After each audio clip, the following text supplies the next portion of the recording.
So this is like just a very brief. I started my career in so for NYSC right out of school, the university.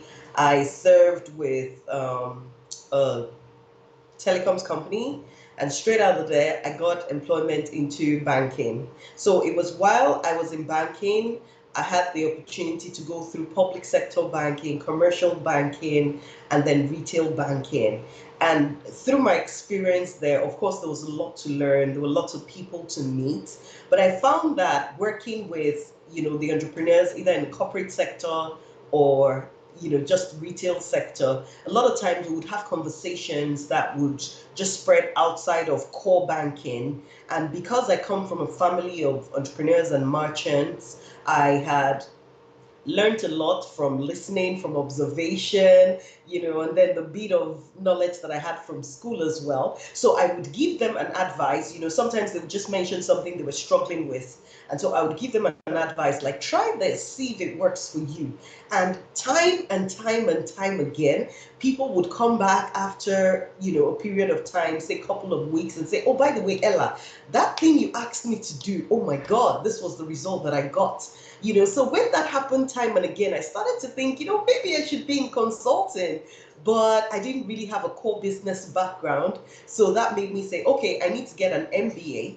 So that would serve as the bridge between, banking and consulting. And that was how I decided to apply. I got my MBA. So I attended Holt in Boston. I also went to a program in Shanghai. So that was where I got my MBA, and then worked with a few consulting firms, one in financial consulting, and it just kept the nudging to just work with smaller businesses, the entrepreneurs was there. And so in 2014, I was like, okay, let's just do this. So along with a couple friends, we're like, okay, let's set this up, start working with businesses where you can see a real tangible difference in um, what you advise, the path they get on. You can really see the results that, and the growth that brings. And that's how we started, like play, as Nigerians will say. And here we are today. Yeah. Quite fantastic. So you be traveling around the world trying to gather all the whole information, no? And try to Actually, yes. package it together, and now you have arrived. So you are ready now. Okay, so now Yeah. the question I want to ask you, and sort of going to be the beginning part of it, is what really lead to growth in business? Because one thing is to start business, which of course is something that we are promoting here. But another thing is to grow in it, and of course to remain in the growth level as well. So what really lead to growth in business? That's a great question because for many businesses, growth is one thing that they are seeking. And the answer to that question, we could go on and on and on and on and on because there's so many things that really lead to growth. But amongst entrepreneurs, I see that some of the most important things that lead to their growth is when you, from the beginning, in addition to passion, take time to plan and prepare. Excuse me. Excuse me, please. So what I mean by that is many times we feel we're good at something or know that we're good at something and so decide to just start a business and start doing that thing. But the skills required for being maybe a good chef are completely different from the skills required for growing a restaurant business, right? So planning and preparing are things that should never be put behind the burner. Many times people don't really plan. They just have the goal, they have the passion, they have the money, and so they just start a business.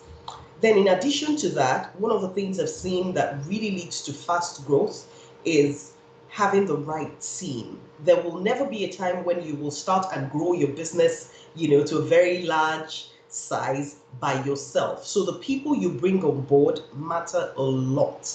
Like it matters a lot. Another thing I see that leads to growth is probably need some water. Another thing I see that leads to growth is a true understanding of your industry. Sometimes we think it's just about the business itself. and forget that there are industry forces that affect what you're doing.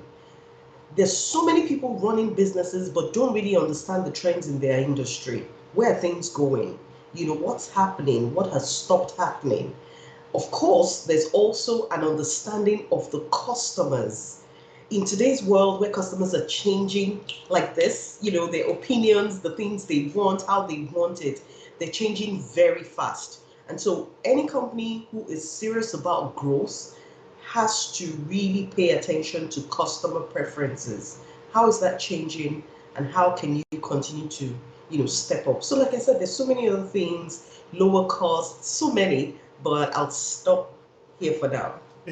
Thank you, thank you. And the people are already getting the value. That is really important. Now, because we are concentrating on small businesses, we of course have understood that a lot of them do have challenges growing on. Um, I don't know because I understand that you work both with small and also big industries, big businesses. Is it something that you see to be of a trend for younger or people that just started, or is it something that is say for maybe whether you are big or small, it's actually irrelevant in terms of the ability to grow or to remain on a trajectory of a growth? So I'm not too sure I got the question because it broke off a few times. I'm not too Okay, sure. no. What I was saying is that which we are trying to see that smaller businesses find it more challenging to grow compared to bigger businesses, no? So I'm trying to see if I'm the one that is seeing it like this, or is it the way you also see it? If it is a trend that the people that are just starting they're having more chance, they're having more difficulty growing compared to those who are already established. So that we can try to see what can be the solution to that particular problem. Yeah, no, you're absolutely right. It's not just you thinking that. It's true. It's a lot easier to start than to grow. And that's why so many businesses stay small, right? So, excuse me. A lot of times, you go in having this mindset, all the visions and things you want to accomplish, and then you get into the business scene and find out that, oh my God, things are so different from what I thought.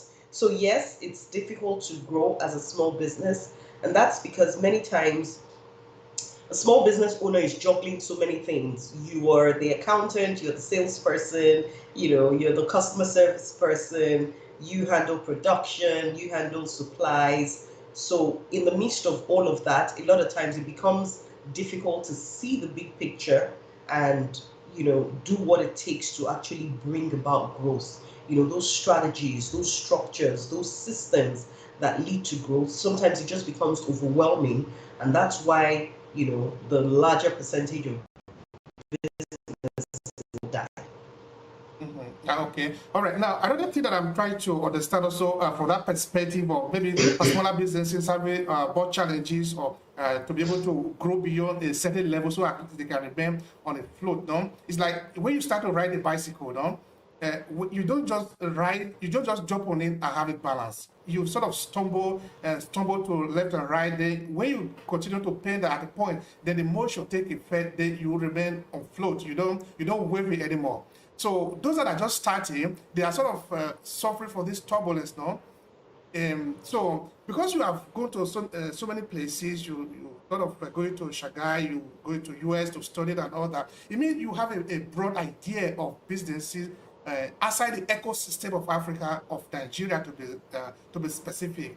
Of course, when you were also explaining before, you made mention of the people that you bring on board. They can have a way of influencing how you grow. So I'm trying to see here if the kind of trend that is in Nigeria, in Lagos, or in Africa as it were, is different from what you have seen in other places in terms of the challenges of growth. Or maybe we are just the one that are doing it wrong or something. Because I'm still like concentrating on this challenges that people have to grow as they are beginning to ponder in their business adventure in the initial stage of it. So yes, they're very different. They are very different. Of course, there are some challenges that are universal, but fundamentally, because the environment, the markets, the people are different, there is a big difference. So say for instance, a lot of the things I learned um, around how to grow, uh, a business in the Western world would not really apply here verbatim. Excuse me, please. I am. No, no, no. We are going to pardon you. I'm so sorry about this, and I have a cold. Don't worry. Go on. So say for instance, with most people who are running their businesses abroad, you have access to funding, right? So to a large extent, there is leeway. It's a little easier to fund an idea and see where it goes. Also, the environment is tailored to really support you, whereas a lot of times with African businesses, African countries, you really are your own economy. Most things, think about logistics, the issues that people who have anything to do with the logistics industry, e-commerce and all the issues they face here are not typical. Think about production, our energy costs. When people tell you the numbers that they spend to power their production and manufacturing, seriously, So there are many challenges, real raw challenges that African businesses face that people across most countries of the world will be shocked exist. So yeah, it's different. This environment is not really, it's not, unfortunately, it's not tailored to help small businesses thrive. So those who do in spite of the difficulties. They thrive in spite of all of this. And that's why a lot of grit and resilience and persistence and, that fighting spirit really has to come to play. I mean, every entrepreneur needs that, but we need a larger dose of it to really build businesses in this climate. That is very important. In fact, I wanted to hear that explained, no? And because when we begin to look at business now, we see that some people do have it. You are right. Some people do have it a little bit easier to go, no? Okay, I understand that business is challenging anywhere, wherever you are, no? But of course, there are those who have it a little bit easier in the sense of having access to some facilities, no? Like even the basic things like light, like infrastructure, because you don't expect the person who is setting up a shop now to generate electricity for the street, to start with. He can maybe put light in his own environment, but that light is not serving the street. Whereas for that business to really run properly, somebody that is maybe like 100 meters away should be able to know that there is a business, that is something that is going on there. So it is true. Yeah, I quite agree with you. But in spite of all those challenges, I still see there is a high speed. You started with the resilience, no? And that is a word that we really must take hold. The Nigerian people really have this high resilience to be able to keep on fighting. We are really in a terrible situation, because what the government is supposed to do to make life easy for people, not from their own pocket, from the pocket of the people to serve the people, they refuse to do it, make life deliberately difficult and challenging for the people. So I want you to explain a little bit part of me in this area. With all these challenges, how do people still manage to remain in business? Because if you look at Nigeria square, there are really a huge opportunity that is ongoing. Because talk of, for example, the distribution of food, the production of the business is just like a time bomb that many people have refused to ignite so that it can just explode and everybody will be happy. So tell me, how do we still manage to remain afloat despite this automatic blockage? So couple things are responsible for it. If you look at it from the cultural aspect, many times we're very family oriented. And so you find that it's not just about you.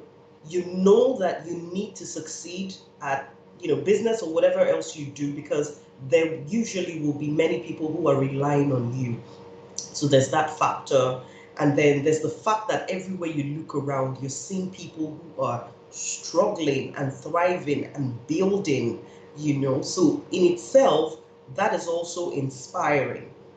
And it inspires a lot of people to just keep pushing and keep going and keep learning. And then, of course, with the Igbo apprenticeship system, which is also found, across different other parts of the country, you have areas where people are mentored.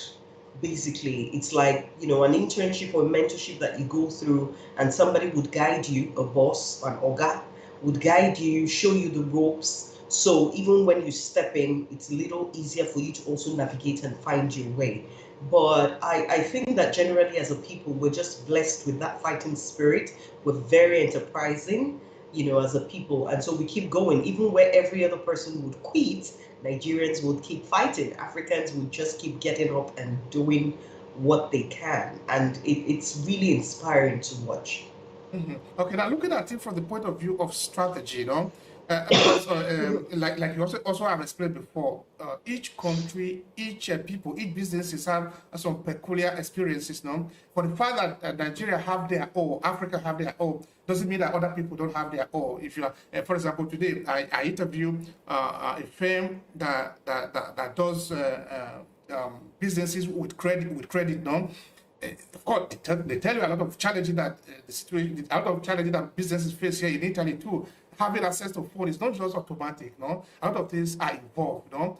But looking at Nigeria's situation with our own peculiar situation, because our own is peculiar in a way, what are the strategies that you can say are winning for the people?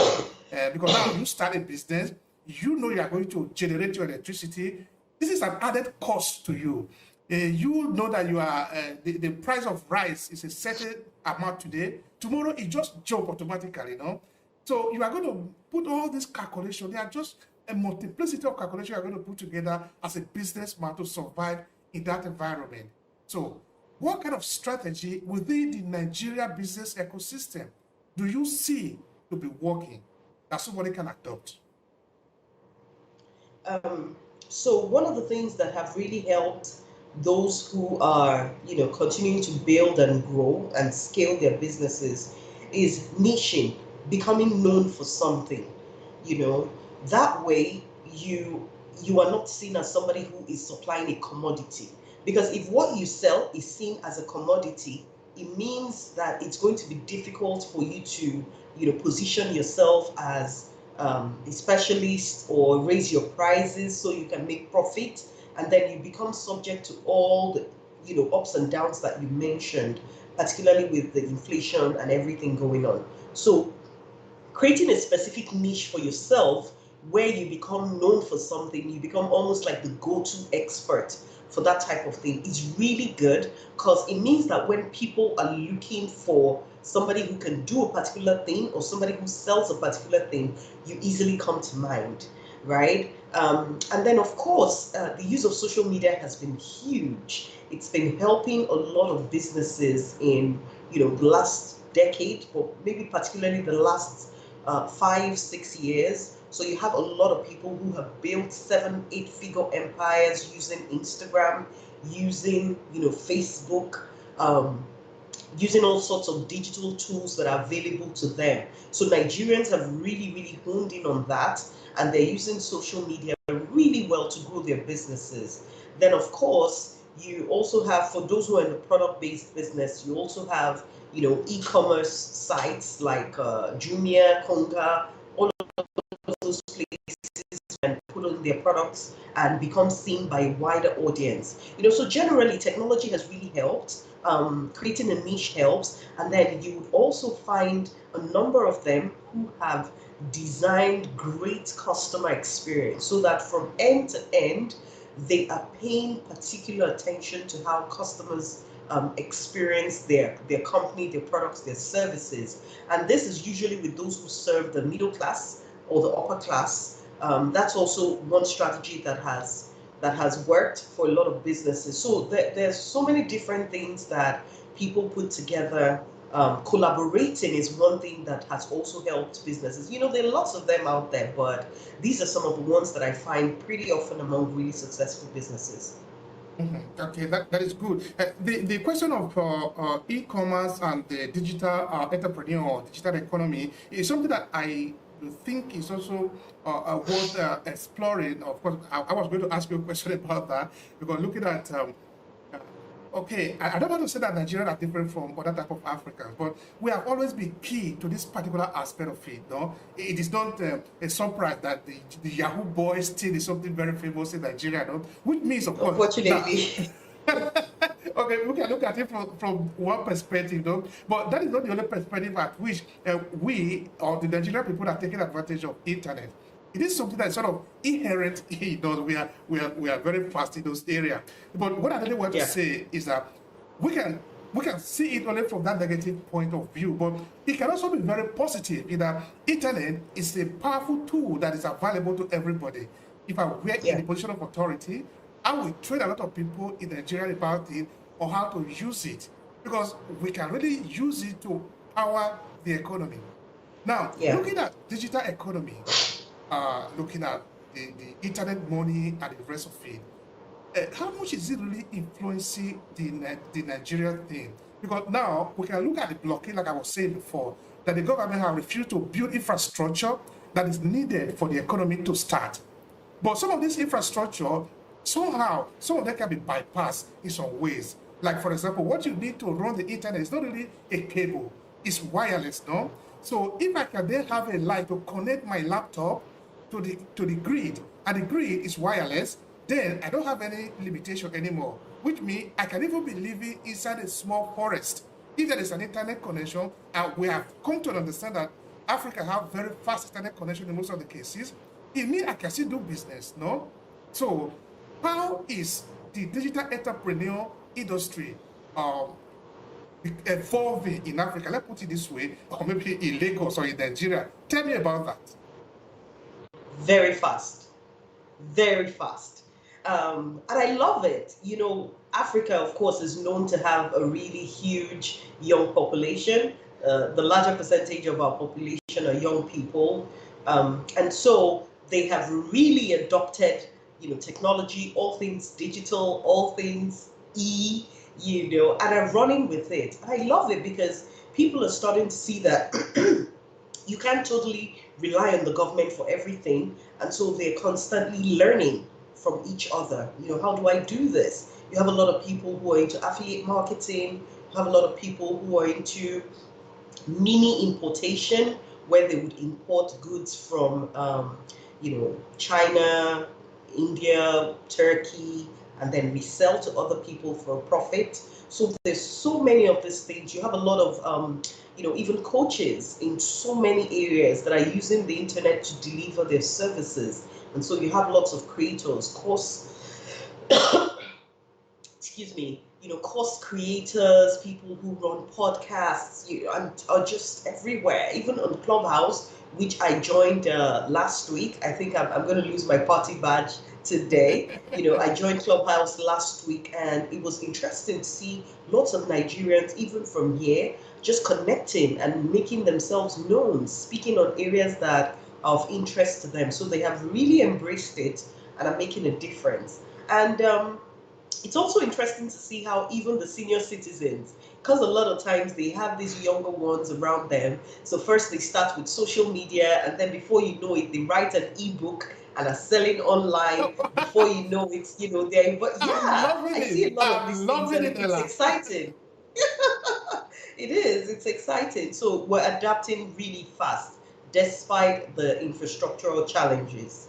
No, no, really, I love what I'm hearing. No, is that you see, the point really is that at the end of the day, what we are agitating for, or what we want, or okay, now we have a different podcast that is really dedicated to leadership in Africa. There we talk a lot about uh, uh, what we expect our leaders to do to make life easy for the people.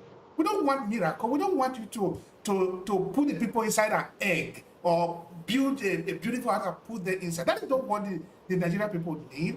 They just need you to do the basic thing. They can take care of themselves. They're not lazy. They know how to do what they have to do. The point, just Yeah. give them the basic things. They will take care of the rest. Now, you see, Yeah. it is very important that at this time that we live in today, where the structure, the post-industrial revolution hasn't really taken the people to where they want to go. The shift has started already, where the focus is on the people. Therefore, the people should be given the necessary tools to be able to provide for themselves. So Africa cannot Absolutely. be left behind.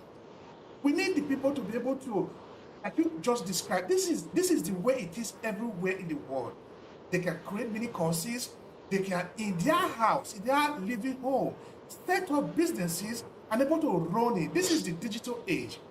So we just need the basics to be able to live our life. We are not from another planet. For God's sake, we are not from another planet. So, all right. Now, okay, now let's look at the digital economy just for a short moment. How do you think that as a people, we can also grow in those areas? Because it is very important that now that from your living home, you can set up a small business, you can write an ebook, you can start a consulting business where somebody is calling you from Johannesburg, calling you from Nairobi. You don't need to travel to Nairobi or travel to New York.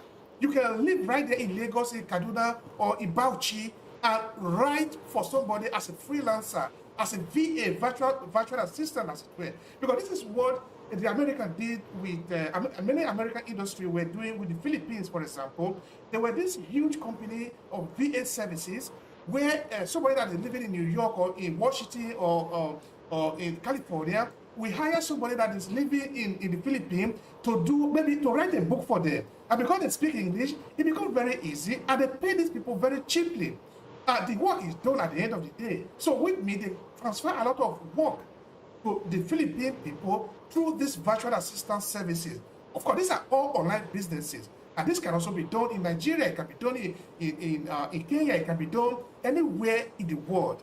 So how can you scale in this area so that the woman who has been teaching all her life, who the government has refused to pay, can finally set up her business in the comfort of her home? She can pay for herself and pay for her family living expenses through what she already knows how to do. Tell me about that one. So, as with when it comes to many businesses, one of the most important things when it comes to scaling is getting ready with that mindset.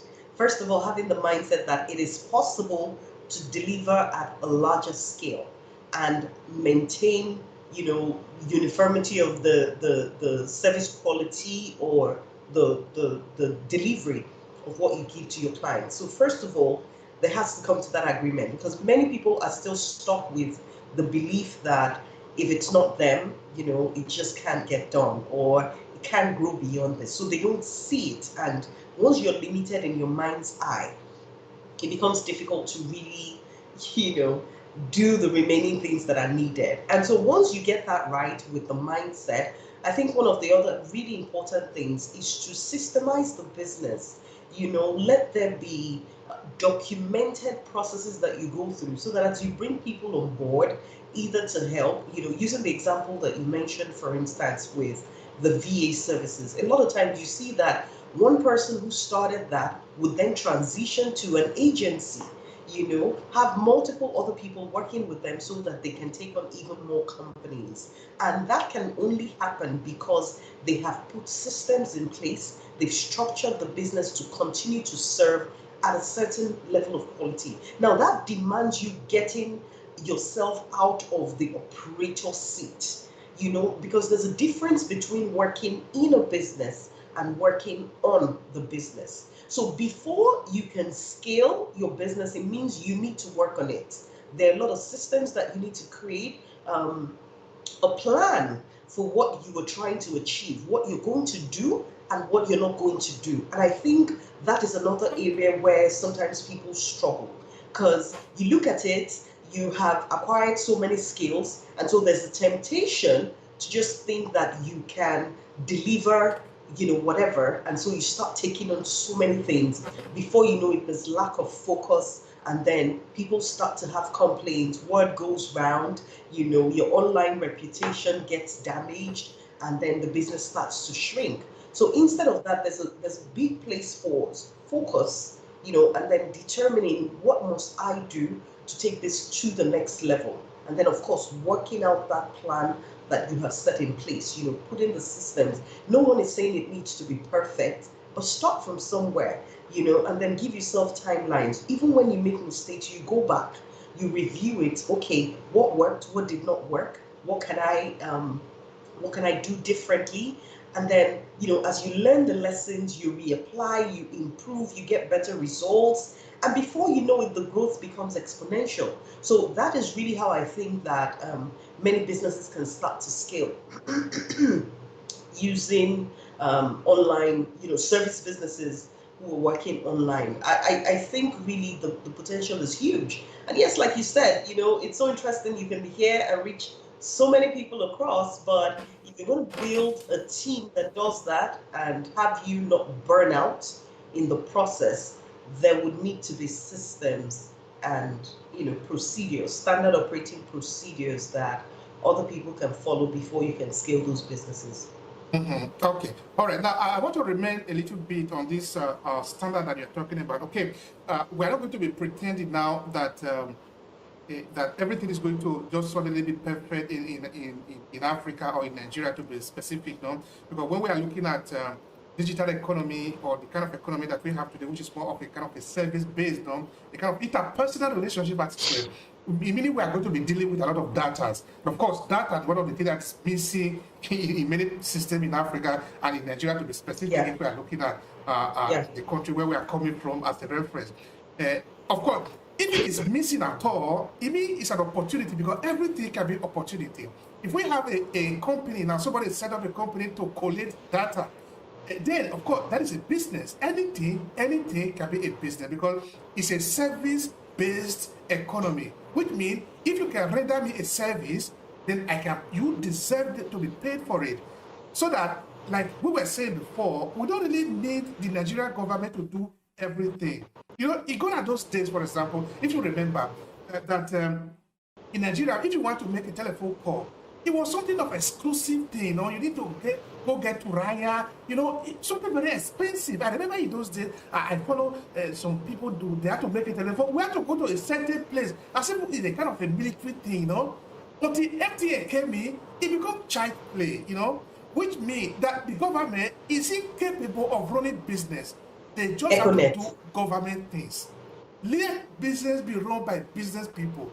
So that even when we are talking of the light now, that we say there is no light in Nigeria, then you ask maybe the government agency, the government, the politician to tell us how many megawatts of electricity we need to run the Nigerian government. They don't even have any idea. Honestly speaking, they don't have idea of how much megawatt of electricity the Nigerian economy, the size of the Nigerian economy need to run. So what do we need to do? We just need to bring in the private people who want to make profit. They want to serve the people, because for you to make profit, you need to serve the people. If Nigerians have like 24 hours, they will never complain to you when you say pay for the service. Instead of giving it to some people who don't even know what they are doing. You see? So what I'm trying to get at here now is that you were referring to the fact that, okay, there are some challenges in terms of people maybe not getting used to the mentality at the moment, because digital economy, of course, is new to everybody. Even here, I remember, for example, I have a course on computer. There are some people I still teach here in Italy on how to use computer. It doesn't mean everybody know how to do computer things here, because people are not used to it, So the mentality it goes around, The retraining goes around. Everybody need to train. Even in the United States or UK, people need to train up themselves, because it's new to all of us. The only disadvantage that we have is that we lack data and we lack the infrastructure to be able to get started. This is such a huge opportunity. You're going to provide this service, you're going to provide this data. And in some cases, it will work out great. You would discover a great niche, make a ton of money before other people start coming into the sector or the industry. But what also happens sometimes is that you go in and then you are faced with an unbelievable amount of challenges, and suddenly you realize why nobody was there in the first place, right? So I think there's that healthy balance. But you do certainly require a level of risk appetite to go into all of those areas where we currently don't have these services. For instance, you were talking about data. So yes, data is still a big deal.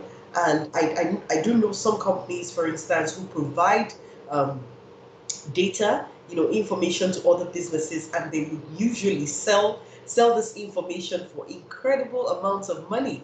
Sell it so high that others are not even able to afford it. But that's because of what they had to go through to even generate this in the first place. But generally speaking, I do think that we're headed in the right direction. It's not perfect yet, but the growth, in the service space with digital businesses, with online businesses, online entrepreneurs, the growth has been tremendous. So while it still remains that there's so much to be achieved, there's so much to be done, lots of logistics issues, lots of speed issues, lots of accountability, because of course people are still using it for fraudulent reasons.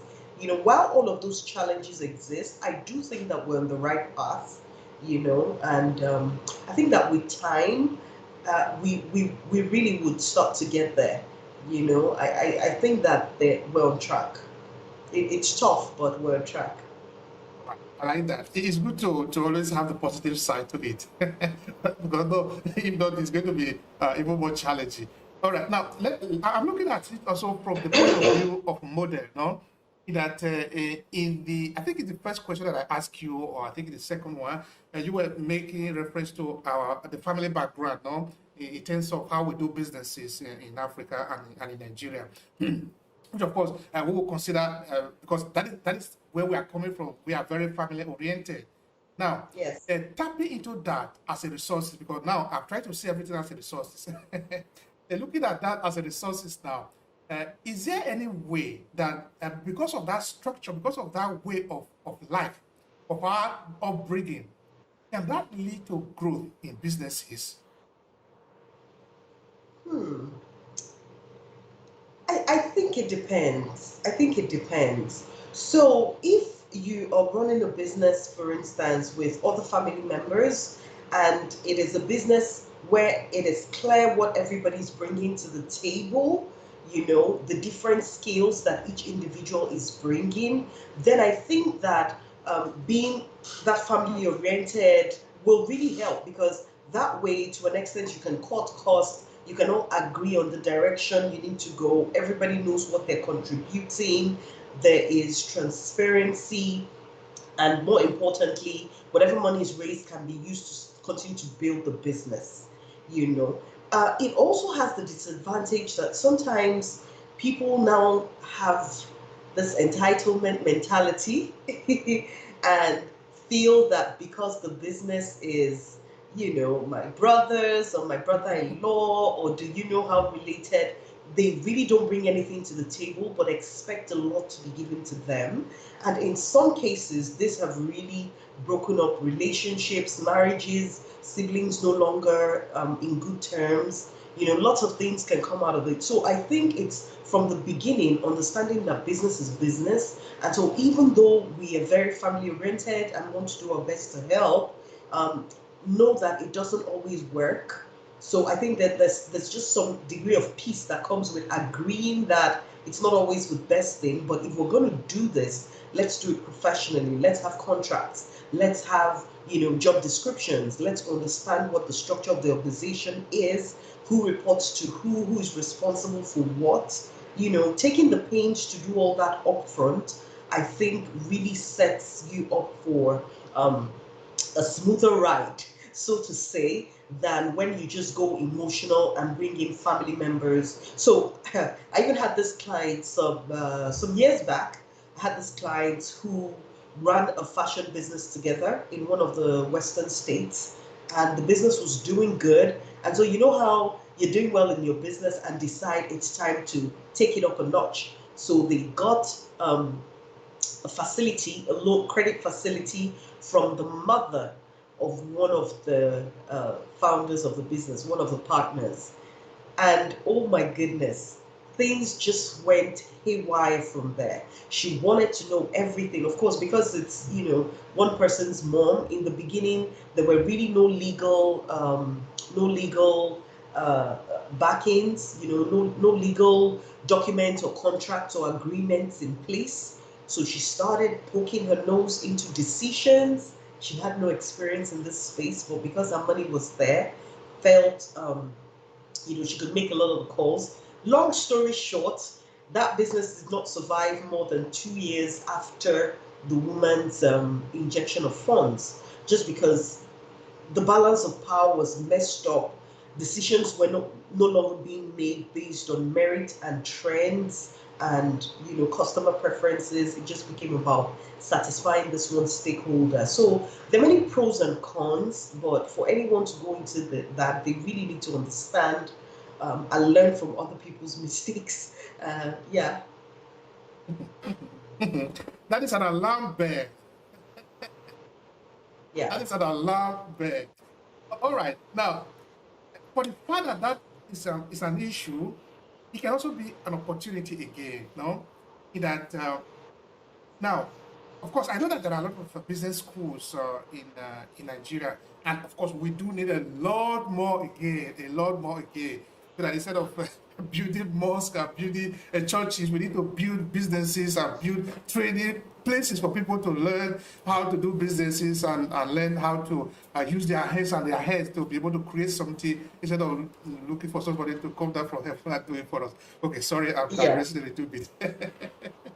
All right. What I'm trying to drive at here is that now that we know that we have that as a challenge, because of course we do have it also in many other places.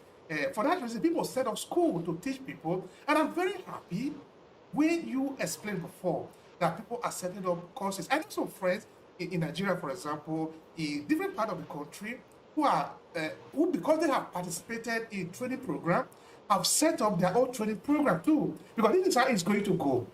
We are not going to rely on the government now. We know they have failed us. They have woefully failed us. So now we need to rely on ourselves. If I know how to do something, I'm going to teach you. Okay, but I'm going to teach you in form of business. Do you want to know?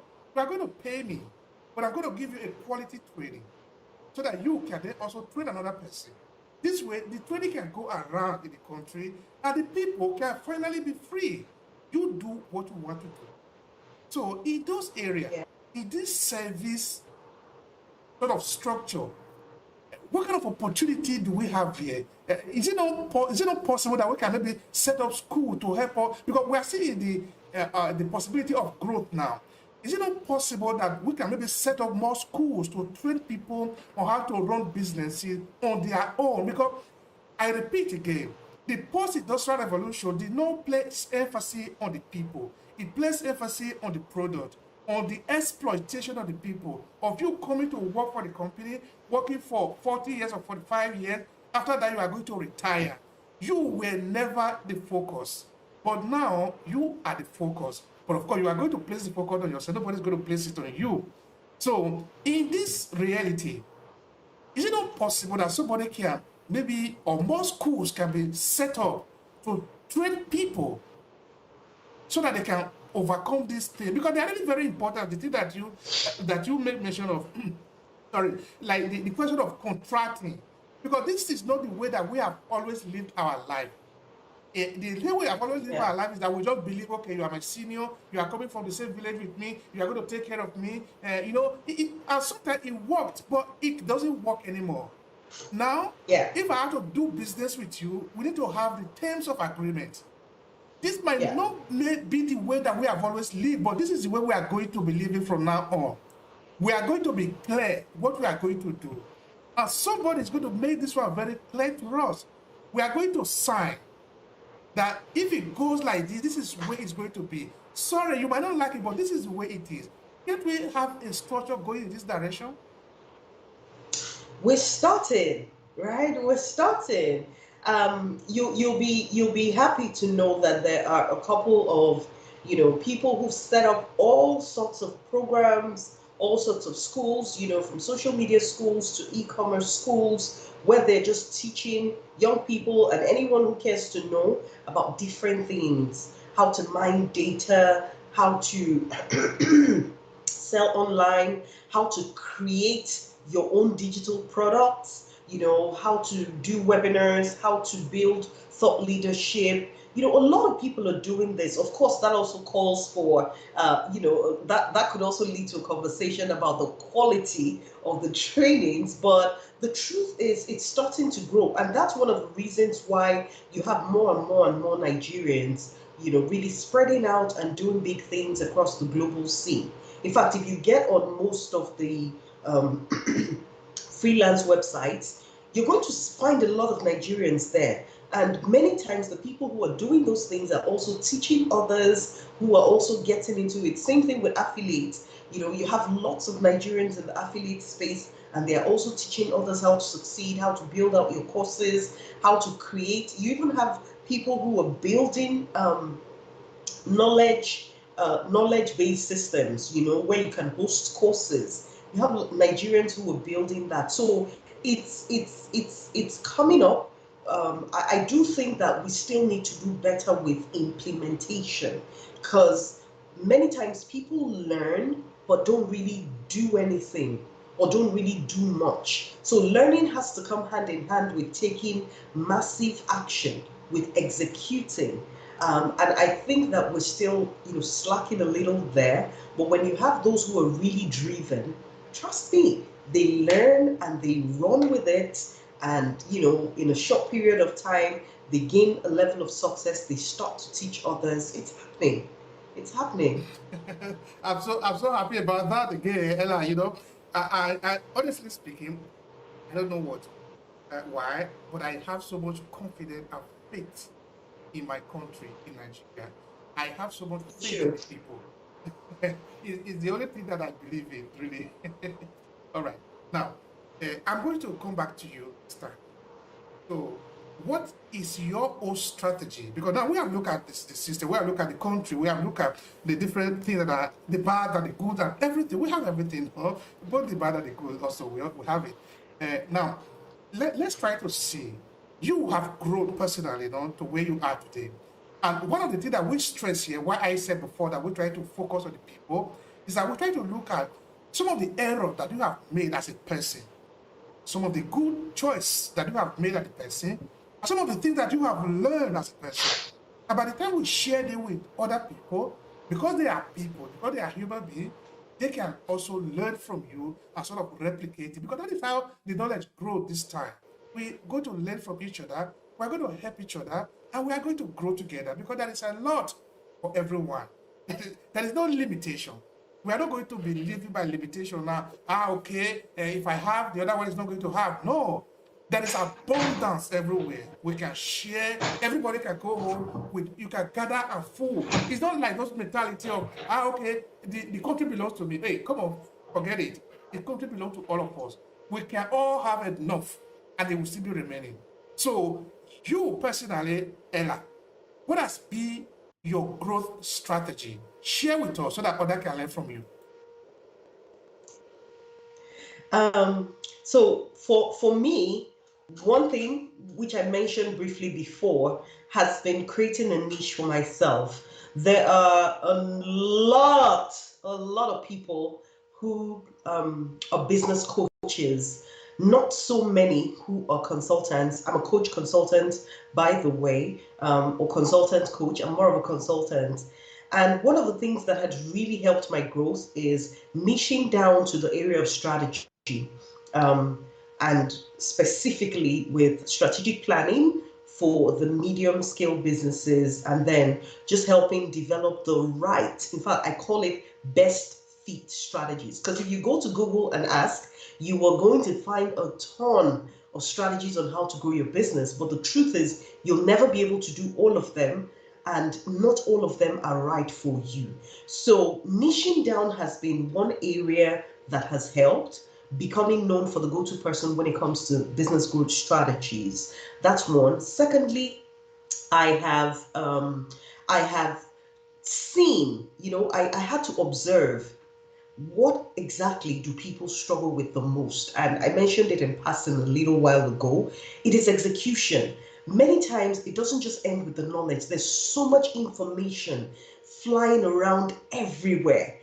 People have access to vast amount of data, vast amount of information, but you find that even after having all of that, they still remain in the same situation. In fact, sometimes it's worse. Analysis paralysis sets in. So one of the things I've been able to do is figure out how to get people to execute with ease.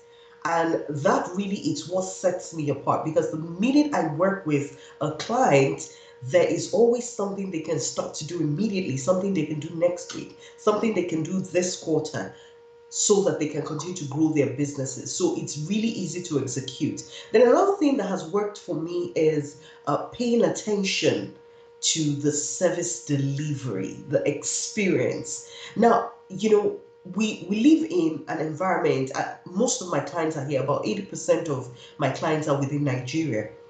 I do have clients across, the UK, the States, some of African countries like Kenya, Tanzania, Ghana, but most of them are in Nigeria. And in Nigeria, honestly, service excellence is not something that comes with a package. a lot of times a lot of times people get away with mediocrity, let's be honest, and it goes both ways. The customers don't demand a very high level of service, and so the businesses are happy to get away. And you see it in everything from the way we build to the way we whether it's buildings or roads, we really don't do things well. And so I have really separated myself. So even when it is a simple course that I'm selling or a service that I'm delivering, from the space to the whole design, everything is done with the customer in mind. And what happens is, because that's not what they're used to all the time, it makes the engagement memorable.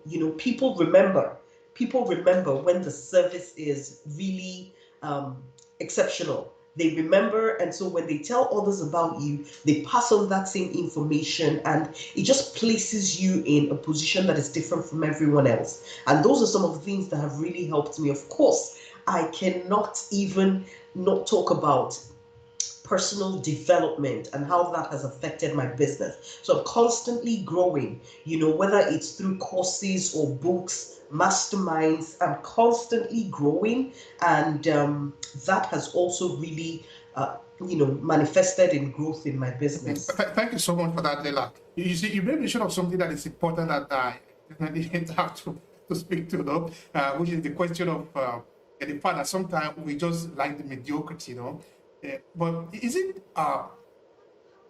part of our value system, or is it because somebody really is not calling for it? Is it natural for us to just entertain ourselves with mediocrity? Obehi, I can't even answer that. It's whether it's in our blood, or it's what we've accepted, or it's, I don't know. I don't want to think, usually I say that when we know better, we'll do better. But the truth is, there are a lot of people who know better, but are not doing better. I still maintain that it's because people don't demand it. Say, for instance, if every time an engineer who you contracted to build your house builds the house anyhow, 2 months later the POP falls down, and you take him to court, right, and do what you should, it will make others step up. But because a lot of times we let things slide, like just forgive and forget, it's the devil's handwork. And so many other things that Patel has. No, these are some of the things that happen, and because of that, people just don't do what they should. So I'm not sure what the problem is, but yes, there is still a lot of mediocrity in a lot of industries, in a lot of businesses. And I'm hoping that it changes. And it's exciting to see. I can't tell you I'm the only one who takes excellence seriously. There are a couple of people who are building businesses and pay attention to doing things well, pay attention to delivering excellent service, excellent products, but we need more, and we're working on it. Thank you for that. All right, now we are moving towards the end of it. The question I want to ask you now, sometimes it is possible that somebody is probably trying to make an effort, but the business doesn't seem to be growing. Since, of course, we are talking about our business, we're talking about growth. when you reach that plateau that you are not moving, the business is not growing, what do you do at that point? Um, so the best thing, because when you get to the point where you have that realization, the truth is, before you got there, you've been doing a lot of thinking. You've thought, is it the customers? Is it the product? Is it my location? Is it that I'm not doing enough marketing? Is it the staff? You've asked yourself a lot of questions. And if you're still not able to get to an answer, like why is this happening? Why am I feeling stuck in my business? Honestly, the best thing to do is speak to a professional.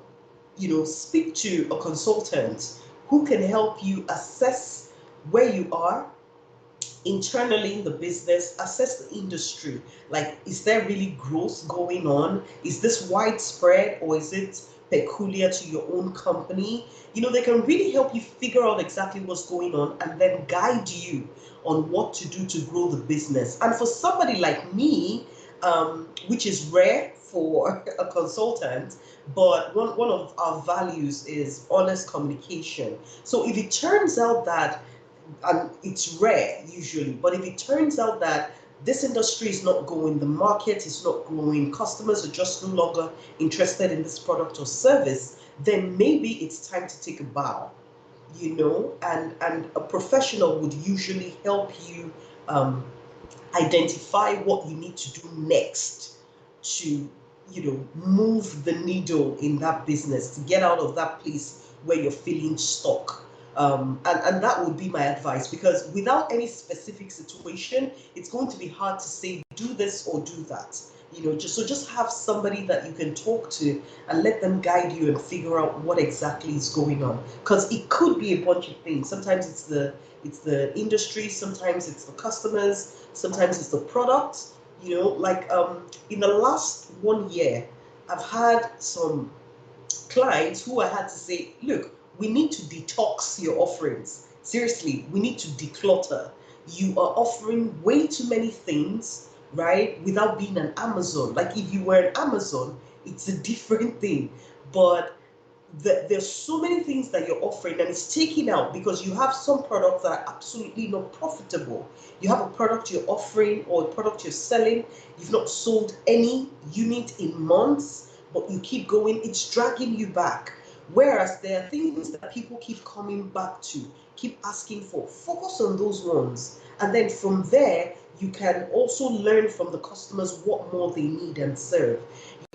Generally speaking, there are a lot of things that need to be investigated to understand why business is stuck. And if you can't come to that answer by yourself, then speak with a professional.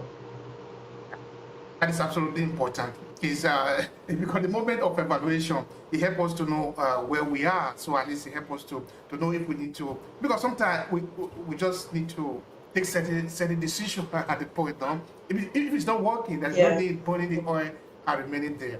All right. Now, what I want to ask you now is, you see, you will putting a lot of energy into what you are doing. You study, you go to places, you've experimented. Because some of these things, they don't just come to you by chance. They come to you after a lot of experimentation and all that. So that when you say this Yes. will work, it because it work out of experience, no? It work because you have tested it Yeah. out. Which means also a lot of sacrifices, Yes. a lot of failure in most of the cases. Because you cannot just be succeeding all the time, no? If that is the case, which No. means there are a lot of sacrifices involved, what is your own personal satisfaction in doing all these things that you do? I told you how I started in the beginning, where I told you about the results that some of my customers, while I was in the bank, the results that they were getting.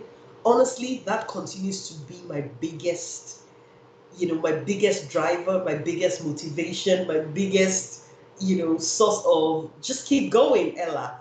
When out of nowhere a client calls you up and they've done one big deal, something they thought they would be unable to do, and they've achieved it because they followed the blueprint that you gave to them.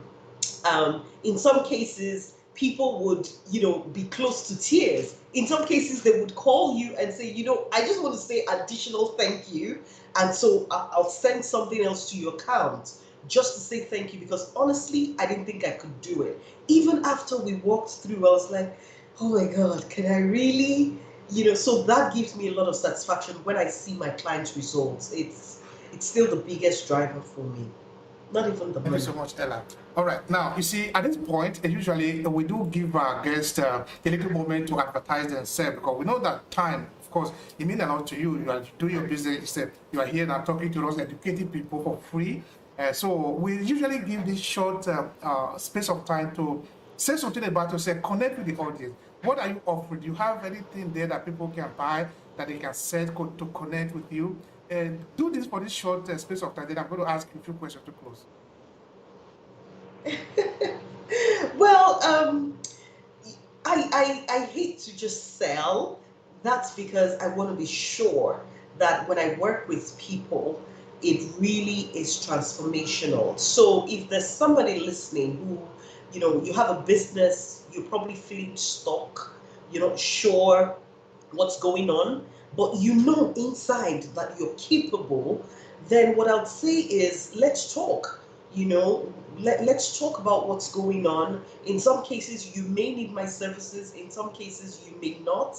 But in line with our value of being open and honest, I'm just going to give you a fair assessment and then guide you. But if you visit our website, you're going to learn a lot more about us. Our website is hillbridgeconsulting.com.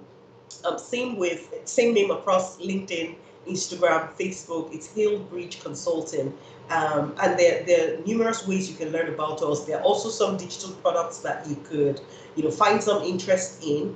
But if you'd like to just talk about where your business is right now and what's there for you for the next stage, you're visionary, you're hardworking, you can do this, but you're not sure how, then let's talk. Reach out, Hillbridge Consulting.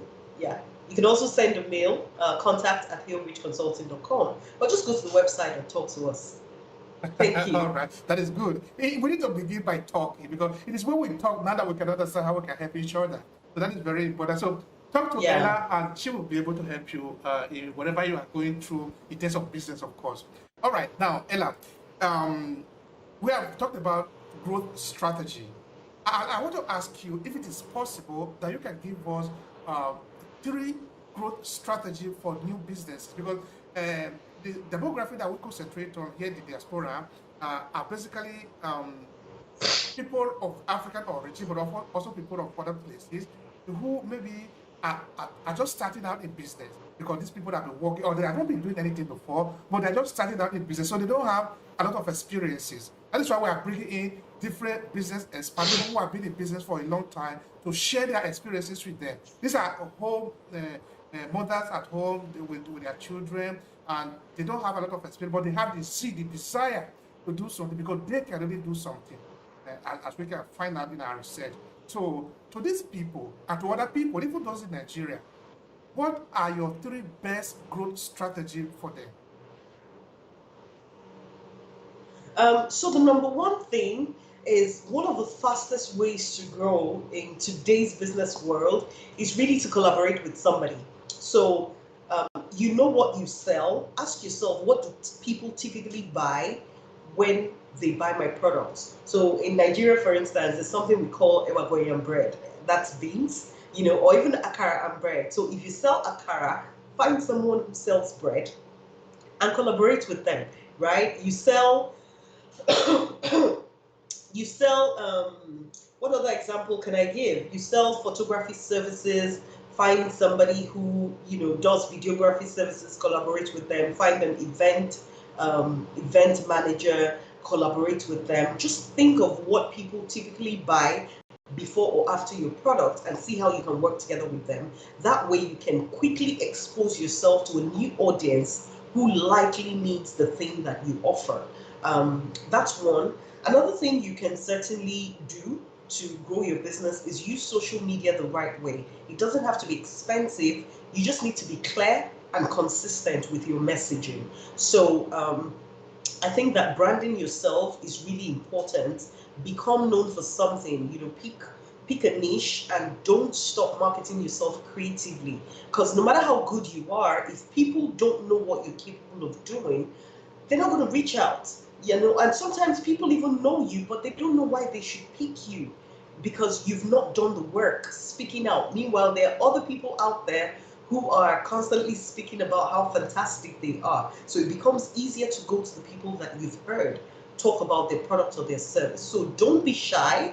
Don't hold yourself back. You make mistakes, you'll learn from them, but certainly keep marketing and creating awareness of your products and services. And maybe the third one would really be around your customer experience. It's one thing to keep getting customers all the time, but if they come in and they're not happy and they leave, two things might happen. One is you're constantly spending time and money trying to get new customers instead of reaping from your existing customers, having them buy time and again, or even refer their friends who can make your business grow, because a lot of businesses grow through word of mouth. But another thing that could happen is if you don't pay attention to the quality of service, your competitors will easily snatch those people and they can ruin your reputation online, which can be a really hard place to recover from. Businesses like Apple can have those kinds of issues, or the Nikes of this world, and bounce back. But if you don't have the money for that, the best way is deliver customer service to as many customers as you can. Great customer experience, not even the service experience, end to end, so that they always remember you for doing things differently. And if I were to add, I'm going to say look closely at what your competitors are currently offering and then find a missing gap. There's always something, there's always a gap, and there are usually people who care about that gap.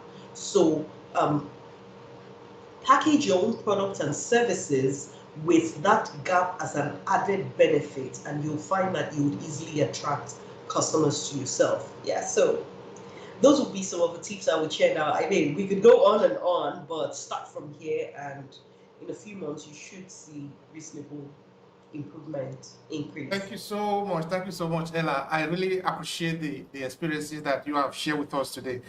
It's really highly enriching. It's enriching both to the people that are here in our part of the world and those that are home from where we are coming from.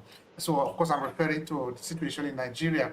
Of course, it's really encouraging, from what we discussed on the Nigeria situation, that the people that are beginning to come up and use their ingenuity, their creativity to continue to engage in business. So that is really something very, very encouraging, because if you leave your home, you are somewhere, and the news that you continuously receive from home is not positive.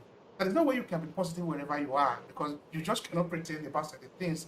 But if wherever you are, you hear good news coming from home, because who want to run away from home, if everything was okay, to even start with. So when we see these good things, we hear people really taking up the challenge to make things better for themselves despite what is going on. That is encouraging for every Nigerian in diaspora. So I really want to thank you for the positive news that you share with what is happening at home, and also what people can do here.